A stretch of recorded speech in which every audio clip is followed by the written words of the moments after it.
Alright everyone, welcome back to another little Two Spanners episode on the Corsa. I got a little bit carried away this morning, I'm not going to lie. I'm a little bit motivated now, like my mental health's a bit better. I've already prepped the other side, so I'm going to do a run down on this side and then we'll just time lapse me prepping it. So I'm using some dry coat guide just to put over it before we rub it down. And I've got some Scotch Brite, some 500, 2000 pad, and then obviously 320 on a block when we rub down the first section of the coat. So as you can see, we've finally primed it up. Got this whole side to prep and the roof, and then obviously you've got to do all in here, around there. I've started the back panel. As I say, I got a little bit carried away, so I'm going to put you on time lapse and we'll rub this down.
So we've 320'd all the panel down, obviously with the guide coat.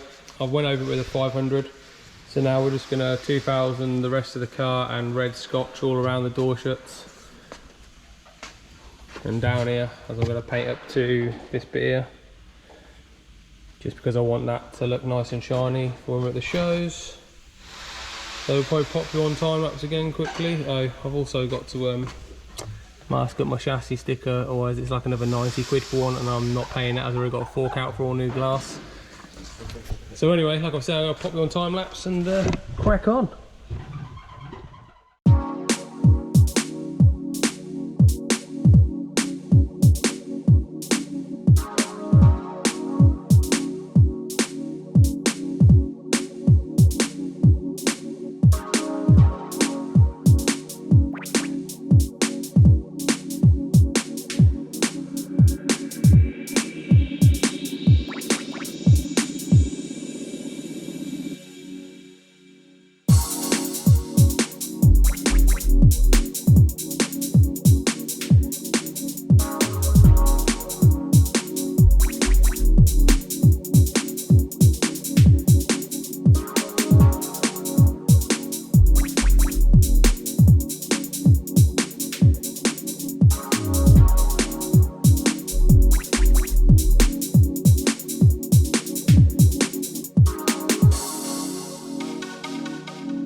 So we finished a little prep, been over everything with 2000 red scotch.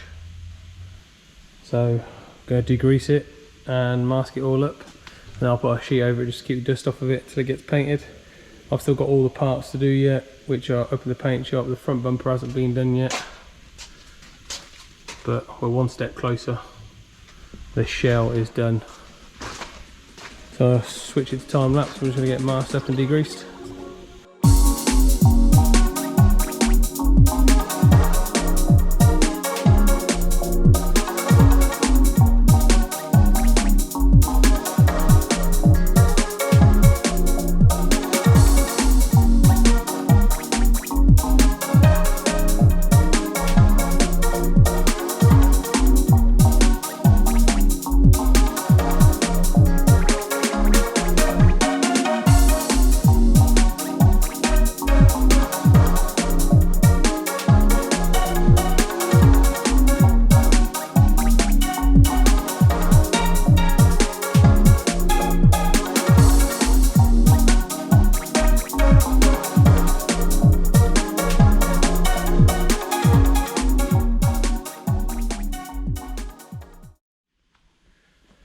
So I got a little carried away again, but as you can see, I've papered up all the holes, apart from the driver's door and the passenger side. I'll just put a plastic sheet over it just to try and keep some of the dust off, so I haven't got to degrease it and blow it off so much next time when it goes at the paint shop.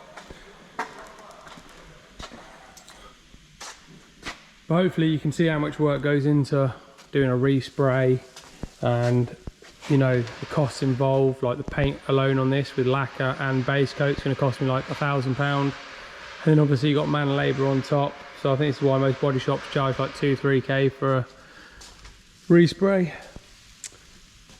But in the next episode I'll be rubbing down all the panels, and I might even be starting the bonnet if I can find a decent shape one for a good price. So hopefully you've enjoyed this little episode. We'll see you in the next one. Don't forget to like, subscribe. Thank you very much.